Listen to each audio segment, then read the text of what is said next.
Krishna, Krishna, Hare Hare। दोस्तों, आज हम हमारी कुंडली में केतु का जो इम्पोर्टेंस है, केतु का जो सिग्निफिकेंस है, आज हम उसके बारे में चर्चा करेंगे। आज मेरे पिछले वीडियो में मैंने राहु के बारे में चर्चा करा था। अगर आप लोगों ने उसको देखा नहीं है, अभी किसी ने अगर मिस कर गया है तो आप इस लिंकेज में आप देख सकते हैं, ऊपर दिया हुआ है। तो आइए चलिए केतु के बारे में देखते हैं कि केतु हमारी कुंडली में जो जहाँ पे भी बैठता है उसके बारे में वो क्या बताना चाहता है, हमें उससे क्या समझना चाहिए और हम उस एनर्जी का जो है यूटिलाइज कैसे कर सकते हैं।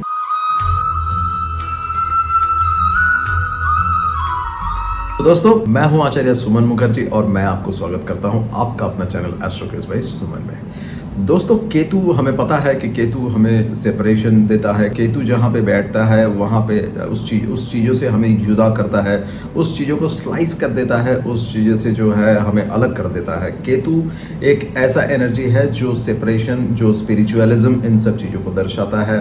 केतु हमें मोक्ष की तरफ ले जाता है। सो केतु हमारी कुंडली पे जहाँ पे भी बैठा है, अगर केतु हमारे फर्स्ट हाउस में बैठा है, 11th हाउस में बैठा है या जहाँ पे भी बैठा है, क्योंकि उसके ऑपोजिट साइड में जो एग्जैक्टली ऑपोजिट में राहु रहेगा, तो केतु की एनर्जी जो है हमें क्या बताता है। केतु डिटैचमेंट है। राहु जैसे इंटेंस डिजायर को बताता है, केतु हमारा पास्ट लाइफ एक्सपीरियंस को बताता है। केतु हमारा जो है जिस चीज़ों पे हमें कोई आसक्ति नहीं है, जिस चीज़ों को हम पाना नहीं चाहते, इन सारी चीज़ों को बताता है। अगर केतु जो है हमें ये बताता है कि हमने जहाँ पे भी बैठा हुआ है, हमने उस घर से रिलेटेड चीज़ों को हमने ऑलरेडी एक्सपीरियंस किया हुआ है। फॉर एग्जांपल मैं ये ले लेता हूँ कि केतु अगर आप लोगों का किसी का भी 11th हाउस में बैठा हुआ है, तो इसका मतलब ये है कि आपने 11th हाउस से रिलेटेड चीज़ें आप ऑलरेडी पिछले जन्मों में एक्सपीरियंस किया हुआ है। आप इस जन्म में भी, इस बर्थ में भी उसको एक्सपीरियंस करोगे टिल द एज ऑफ 42 के बाद आपको ऐसे लगने लग जाएगा कि ये सारी चीज़ें बेकार है, इन सब चीज़ों से कुछ फ़ायदा नहीं है, ये सब चीज़ें जो है कोई मायने नहीं रखता लाइफ में या हमारे जीवन में। ये सब चीज़ें मेरे लिए कुछ भी नहीं है। एक्चुअली ये सब चीज़ें जो भी मैंने एक्सपीरियंस किया हुआ है सारे बेकार है, इनका कोई यूज़ नहीं है, ये यूजलेस है। सो आप उन सब चीज़ों से धीरे धीरे आप दूर हो जाते हो, ग्रेजुअली एंड स्लोली जो है आप दूर हो जाते हो। एंड बाय द टाइम आपका एज 48 होता है, आप ऑलरेडी समझ जाते हो कि मुझे इन सब चीज़ों से दूर ही रहना चाहिए। ये सब चीज़ें मेरे लिए कुछ भी मायने नहीं रखता। इन सब चीज़ों का एक्चुअली इस संसार में जो है कोई मतलब नहीं है। क्या होता है, फॉर एग्जाम्पल जैसे मैंने बताया कि अगर मान लो आपके 11th हाउस में है केतु, तो होता क्या है इसमें, लाइक 11th हाउस जो है हमें पता है कि वो हमारा इनकम है, हमारा गेन है, हमारा फ्रेंड सर्कल है, हमारा सोशल नेटवर्किंग है, हमारा रिकॉग्निशन है, हमें कितना अवार्ड्स मिलेगा, रिकॉग्निशन मिलेगा, ये सब चीज़ें पता लगता है ना। जब केतु यहाँ पे बैठता है तो आपको जो आपका करियर का, आपका जो करियर का नहीं, राइट, आपका जो जीवन का जो इनिशियल फेज है, तब आप उसको एक्सपीरियंस करते हो। आपको ये सारी चीज़ें एक्सपीरियंस होता है, लेकिन आपका तब मैच्योरिटी नहीं रहता, तो आपको नहीं पता चलता। लेकिन धीरे धीरे जब आप 42 के एज करीब आते हो, आपको ये पता लगता है कि ये जो मेरे दोस्त है, ये एक्चुअली मेरे दोस्त नहीं है, ये जो फ्रेंड सर्कल है वो मेरे बेकार है, ये मेरे से अपना फ़ायदा लेना चाहते हैं, ये बेसिकली एक ट्रांजैक्शनल रिलेशनशिप है, ये मेरे को यूज़ करना चाहते हैं। जब इनको काम होता है मेरे से तब मेरे पास आते हैं, जब काम निकल जाते हैं ये चले जाते हैं। इसको एक्चुअली मेरे से कोई मतलब नहीं, इनको अपने काम से मतलब है, इनका जो अपना पर्पस है उससे मतलब है। जैसे इनका अपना काम निकल जाता है ये मेरे से चले जाते हैं। और तो और आपको ये भी पता लगता है धीरे धीरे कि ये जो मेरे फ्रेंड्स हैं, बेसिकली ये मेरे जो है जड़ को काट रहे हैं, ये मेरे पीछे मेरी बुराई करते हैं, ये मेरे पीछे मेरे बारे में क्रिटिसाइज़ करते हैं, मेरे बारे में क्रिटिसाइज़ करते हैं, कहते हैं ये अच्छा नहीं है, ये बुरा है, ये ऐसा है, वो ऐसा है, इस तरीके का जो है 50 बातें करते हैं। बेसिकली पर्पस ये है कि हम धीरे धीरे इन सारे जो हमारे जो डिज़ायर्स है, धीरे धीरे ऐसा होता है कि वो मिट जाए, एक ऐसा सिचुएशन आ जाए जब हमारे कोई डिज़ायर ही ना हो, हमारी इच्छाएँ मर जाए। और मोक्ष किसको कहते हैं, जब आप जिंदा हैं, जब आप सांस ले रहे हैं, आप जीवित हैं, लेकिन आपकी इच्छाएं नहीं है, आपकी सारी इच्छाएं खत्म हो चुकी है, that is when you attain मोक्ष। तभी आपको मोक्ष की प्राप्ति होती है। मोक्ष कोई ऐसा जगह नहीं है जहाँ पे आप जो है गुजरने के बाद, आपके देहांत होने के बाद वहाँ पे जाते हो, ऐसा नहीं है। मोक्ष तो वो है कि जो आप इस दुनिया में, जब आप इस दुनिया में जीवित हो और आपकी इच्छाएँ खत्म हो चुकी है। सो हर एक बर्थ में जब हमारी इच्छाएं जो है धीरे धीरे खत्म हो जाती है, क्योंकि हर एक बात में आप नया कुछ एक्सपीरियंस करते हैं, तो परमात्मा ने एक्चुअली इस तरीके से ये पूरा सिस्टम को बनाया हुआ है कि हर एक बर्थ में हम नया चीज़ें एक्सपीरियंस करेंगे, फिर उस चीज़ से हम धीरे धीरे उब जाएंगे, फिर एक नया बर्थ में नया कुछ एक्सपीरियंस करेंगे, फिर उससे उब जाएंगे, और धीरे धीरे हम जिससे जो है परमात्मा से जुड़ सके, हम परमात्मा से कनेक्ट हो सके और मोक्ष की प्राप्ति कर सके। क्योंकि ये जो संसार है ये बेसिकली माया है, ये मोह, इसमें ये यहाँ पे हमें रहना नहीं चाहिए। यहाँ पे एक्चुअली हमारा जो सफरिंग, हमारा जो दर्द, हमारे जो तकलीफ, इन सब का कारण ही ये संसार है, जो कि एक इल्यूजन है। भगवान श्री कृष्ण ने भी गीता में यही कहा है कि आप जब कर्म कर रहे हो तो कर्म के प्रति आसक्त मत हो, कर्म के प्रति अपनी तुम्हारा जो अटैचमेंट नहीं होना चाहिए। जब अर्जुन को बता रहे हैं, ये बता रहे हैं कि ये जो कर्म है, आप कर्म करते जाओ लेकिन उसका फल मेरे ऊपर छोड़ दो। लेकिन अगर आप फल के लिए, उसका जो फ्रूट्स है उसके लिए अगर आप अपने आप को अटैच कर रहे हो, आपका डिजायर बन रहा है, तो देन आप अपने आप को इस बंधन में जो है आप जोड़ रहे हो, आप अपने आप को अटैच कर रहे हो। सो केतु बेसिकली एक फकीर है, एक सन्यास है, जिसको मेटेरियलिस्टिक डिजायर या मेटेरियलिस्टिक इन भौतिक सुखों से कोई मतलब नहीं है। तो इस तरीके से जो है केतु हमें हर एक चीज़ों से डिजायर करता है। दोस्तों, जब मान लीजिए आप ये फर्स्ट हाउस में बैठेगा, राहु फर्स्ट हाउस में है और केतु आपका 7th हाउस में है, तो क्या होगा?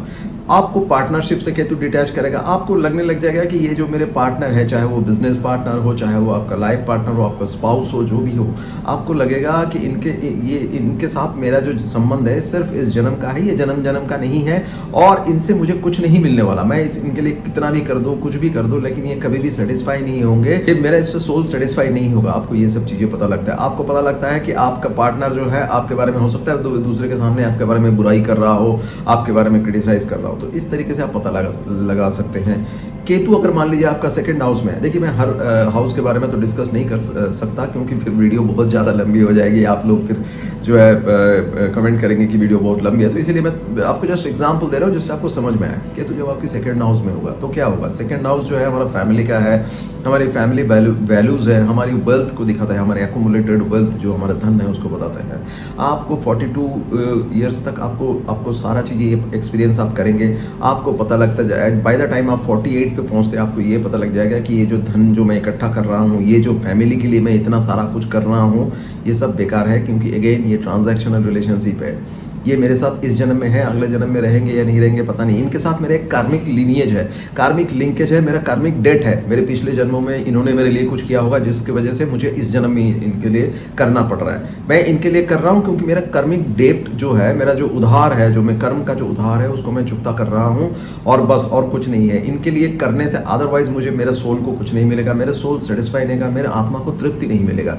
सो सिर्फ मैं अपना जो है ड्यूटी, अपना रिस्पॉन्सिबिलिटी को पूरा कर रहा हूँ। इतना वेल्थ इकट्ठा करके भी मुझे कुछ नहीं मिलने वाला, क्योंकि मैं जो अपने साथ लेके जाऊंगा वो मेरे कर्म को ले जाऊंगा, मेरे संस्कारों को ले जाऊंगा। मैं इस वेल्थ को अपने साथ नहीं ले जा सकता, ना ही मैं इस वेल्थ को इकट्ठा करके अपनी फैमिली के लिए रखूंगा तो उनको कुछ इससे जो है उससे मुझे कुछ मिलेगा, या मेरा कर्म उससे कुछ बेहतर होगा। मेरा कर्म तभी बेहतर होगा जब मैं अपने सोल को सेटिस्फाई कर पाऊंगा, जो कि वो नहीं है जो मैं कर रहा हूँ।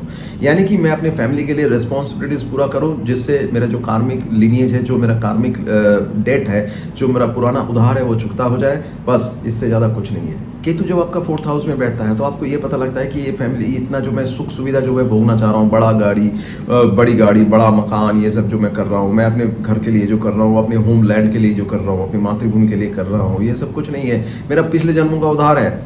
ये ना मैं ये गाड़ी ले जा सकता हूँ अपने साथ, ना मैं अपने जो है ये मकान ले जा सकता हूँ, कुछ नहीं ले जा सकता हूँ। ना ये जो मेरे जो यहाँ के लोग हैं, जो मेरे दोस्त लोग हैं, जो या मेरे बर्थ प्लेस में जो भी मेरे जान पहचान है, ये लोग मेरे साथ जाने वाले, कोई इनमें से नहीं जाने वाले।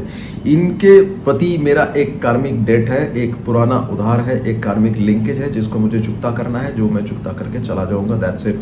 इससे मेरे सोल को सेटिस्फाई नहीं मिलेगा, लेकिन हाँ, इससे मुझे जो है अपना कार्मिक डेट पूरा करने का एक मौका मिलेगा। पूरा कार्मिक डेट को पूरा करना चाहिए, बस इतना ही आपको पता लगेगा। इस तरीके से आप देख सकते हैं केतु जो है आपको ये बताता है कि आपका कार्मिक डेट कहाँ है।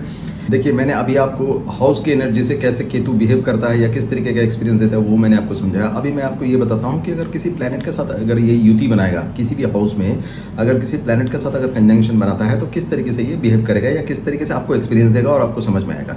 देखिए, फॉर एग्जाम्पल ले लीजिए, तो अगर वेनस के साथ बैठा है, यानी कि केतु शुक्र का अगर युति है किसी भी हाउस में, तो क्या होगा?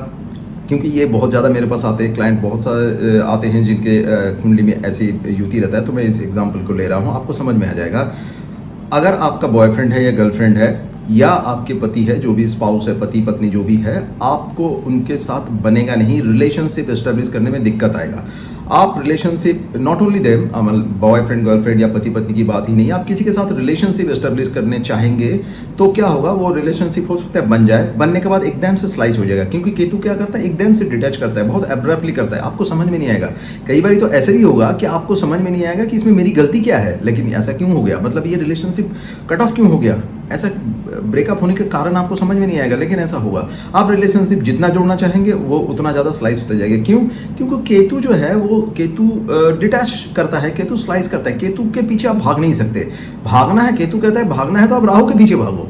राहु क्या है, आपको आपका डिजायर है, आपका अटैचमेंट है, तो अगर आप राहु के साथ वेनस है तो वो अलग फल देगा, लेकिन अगर आप केतु के पीछे भागोगे तो वो तो आपको डिटैच करेगा उस चीज़ों से। अगर आप प्यार पाना चाहोगे, अगर आप रिलेशनशिप इस्टेब्लिश करना चाहोगे, आप जो है अपने बॉयफ्रेंड या गर्लफ्रेंड के साथ रहना चाहोगे या लंबी टाइम के लिए रिलेशनशिप सोचना चाहोगे या करना चाहोगे, तो वो नहीं होगा, क्योंकि अगर केतु अगर वेनस के साथ बैठा है तो वो करने नहीं देगा।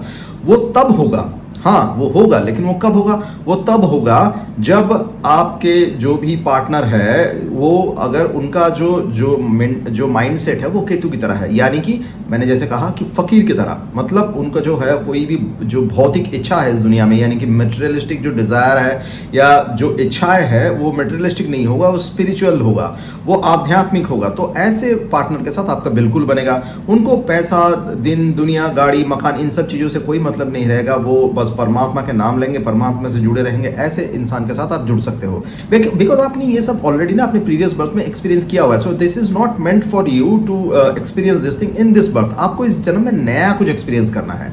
इस तरीके से आप केतु की एनर्जी को समझ सकते हैं। आपने ऑलरेडी क्या एक्सपीरियंस किया हुआ है, सो आपको ऑलरेडी नहीं ये सब चीज़ें इस जन्म में एक्सपीरियंस नहीं करना है, या इन सब चीज़ों को एक्सपीरियंस करके आपको कुछ फायदा नहीं है।